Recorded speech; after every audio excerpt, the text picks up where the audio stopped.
کہ اللہ مسبب الاسباب ہے، وہ اسباب کا پابند نہیں ہے، وہ اسباب کا محتاج نہیں ہے، اسباب اس کے محتاج ہے۔ اگر یہ یقین ہے تو اللہ پر ایمان ہے، یہ نہیں ہے تو تمہارا ایمان اسباب پر ہے، وسائل پر ہے، ذرائع پر ہے، مادیات پر ہے، اللہ پر نہیں۔ اس وقت کہاں راستہ تھا؟ تو راستہ تھا سمندر ہے اور ادھر سے لشکر آ گیا ہے۔ کلا ان معی ربی سیہدین۔ اب دیکھیے ایمان کہہ دینا آسان ہے، ہوا معکم اینما کنتم، جہاں کہیں بھی تم ہوتے ہو اللہ تمہارے ساتھ ہوتا ہے، لیکن اس کا یقین قائم ہو جائے تو زمین و آسمان کا فرق پاتے ہیں۔ یہی بات ہوئی حضور کے ساتھ۔ غار ہے، چھپے ہوئے ہیں محمد رسول اللہ اور آپ کے وہ یار غار ابو بکر صدیق رضی اللہ تعالی عنہ۔ اقبال نے حضرت ابو بکر کی شان میں چند اشعار کہے صرف، لیکن واقعہ یہ ہے کہ بھاری بھاری نظموں پر اور قصیدوں پر بھاری، طویل ترین نظمیں اور قصیدے ہوں ان پر بھاری۔ ہمتیں ابو بکر کی ہمت جو ہے، کشت ملت را جو ابر، جیسے بارش سے کھیتی اپجتی ہے، ابو بکر کی ہمت اور عزیمت اس امت کو اسی طرح سینچنے والی ہے۔ ثانیے اسلام و غار و بدر و قبر، وہ دوسرے تھے اسلام میں، دوسرے پہلے کون تھے؟ انا اول المومنین، حضور کی باتیں، سب سے پہلا ایمان لانے والا میں، دوسرے ابو بکر۔ ویسے ہمارے ہاں یہ چلتا ہے اختلاف، حضرت علی پہلے ہیں کہ حضرت ابو بکر پہلے ہیں، لیکن اس میں بڑی خوبصورت تطبیق قائم کی ہے علماء نے اور بہت صحیح ہے۔ چار کے بارے میں فیصلہ ہی مت کرو کہ کون پہلے، ان کی ایک عجیب تقسیم کر دی ہے۔ آزاد مردوں میں، بالغ مردوں میں سب سے پہلے ابو بکر، بچوں میں سب سے پہلے علی، خواتین میں سب سے پہلے خدیجہ، اور غلاموں میں سب سے پہلے زید ابن حارثہ۔ بڑی پیاری تقسیم ہے، یہ چاروں ہی پہلے ہیں، ہر ایک کے لیے ولیت ہے۔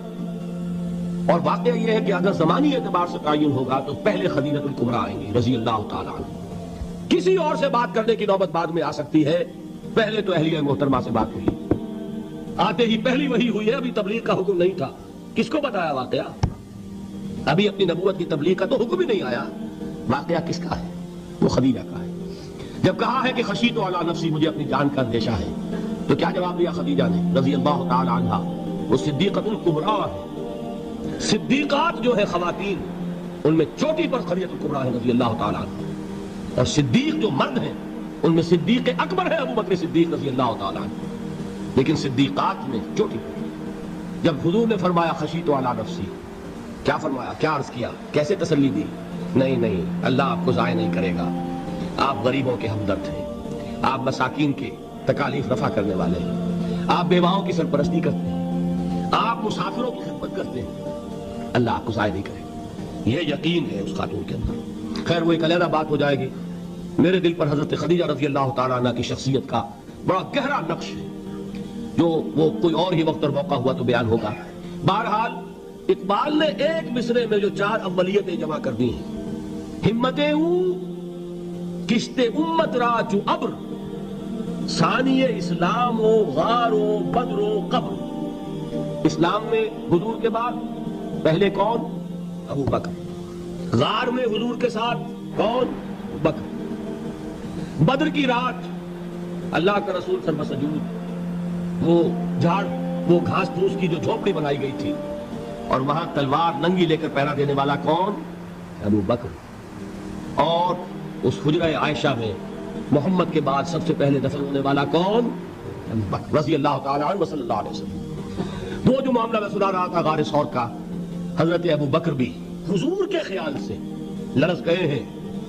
آپ کو یاد ہوگا کہ جا کر پہلے تمام جتنے سوراخ تھے انہیں بند کیا، ایک سوراخ رہ گیا تھا جس کو بند کرنے کے لیے کوئی کپڑا نہیں تھا، وہاں اپنی ایڑی رکھی ہے، تب کہا ہے حضور سے تشریف لائیے، اور اپنے زانوں پر حضور کو لٹایا ہے، اور وہاں کسی موذی جانور نے کاٹا ہے، حضور کی آنکھ لگ گئی تھی، اس وقت اس بل کے اندر جو بھی بچھو ہے کیا ہے واللہ عالم، اس نے کاٹا ہے، اس کی تکلیف کی وجہ سے ابو بکر کی آنکھوں سے آنسو ٹپک گئے، حضور کے چہرے مبارک پر پڑے ہیں، تو حضور جاگے ہیں، معاملہ کیا ہے؟ ایڑی نہیں ہٹائی وہاں سے، مبادا وہ جانور وہاں سے نکل کر محمد الرسول اللہ کو کوئی گدن پہنچا دے، ابو بکر کی ایڑی ہے، جس طرح چاہے کھا لے، ختم کر دے، جان نکل جائے تب کوئی آج آئے محمد پر تو آئے، لیکن جیتے جی نہیں۔ وہ ہے ابو بکر۔ حضور کے خیال سے اس وقت حضور نے پھر اپنا لعاب دہن لگایا ہے اور اس سے پھر آپ کی تکلیف ختم ہوئی۔ جیسے خیبر میں حضرت علی کی آنکھ دکھ رہی تھی، اس کو جو شفا حاصل ہوئی ہے وہ بھی حضور کے لعاب دہن سے ہوئی۔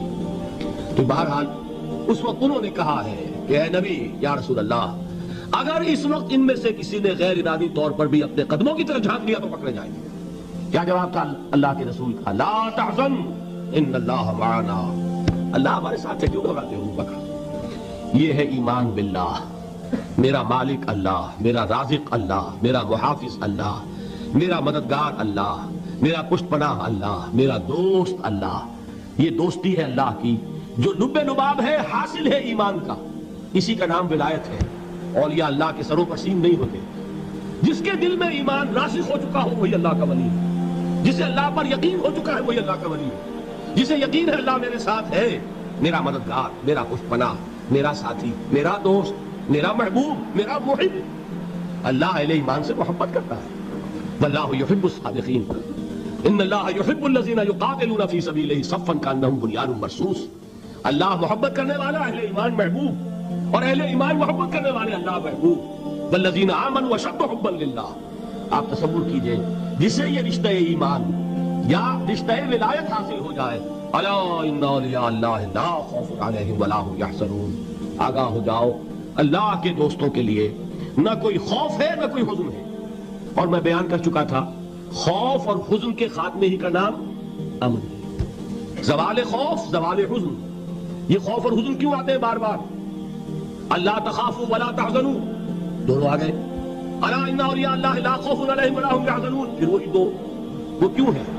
خوف ہوتا ہے کسی مستقبل کی بات کا، یہ نہ ہو جائے، وہ نہ ہو جائے، یہ نقصان نہ پہنچ جائے، یہ تکلیف نہ ہو، یہ غضب نہ آ جائے، خوف ہے مستقبل سے۔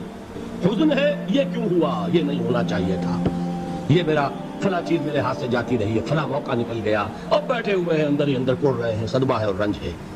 اور جو اللہ پر ایمان رکھتا ہے وہ جانتا ہے ما اصاب من مصیبت فی الارض ولا فی انفسکم الا فی کتاب من قبل ان نبرأها ان ذلک علی اللہ یسیر لکی لا تعصوا علی ما فاتکم ولا تفرحوا بما آتاکم واللہ لا یحب کل مختال فخور۔ اس زمین میں یا تمہاری جانوں میں کوئی تکلیف، کوئی مصیبت نہیں آ سکتی سوائے اس کے کہ جو اللہ نے لکھ دی ہو اس سے پہلے کہ وہ ظاہر ہو۔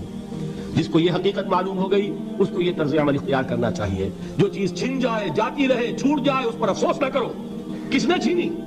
دوست نے۔ دوست کے فیصلے پر شکایت، دوستی کو بٹا لگا رہے ہو، سرے تسلیم خم ہے جو مزاج یار میں آئے۔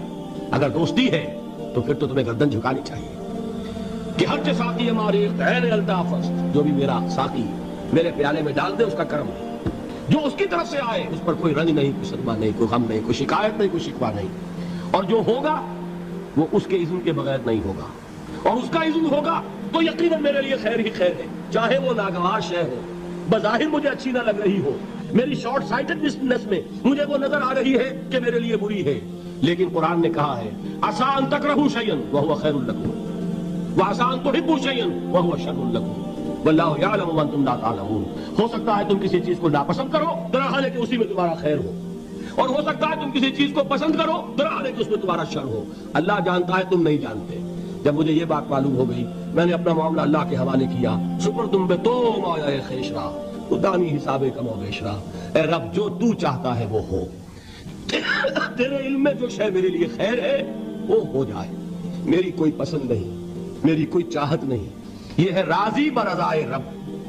اکبر الہآبادی نے اسے کہا ہے رضائے حق پہ راضی رہ، یہ حرف آرزو کیسا، خدا خالق، خدا مالک، خدا کا حکم تو کیسا۔ جب میں آ گیا بیچ میں میری پسند، میری مرضی، میری خواہش، میری چاہت، یہی تو شرک ہے۔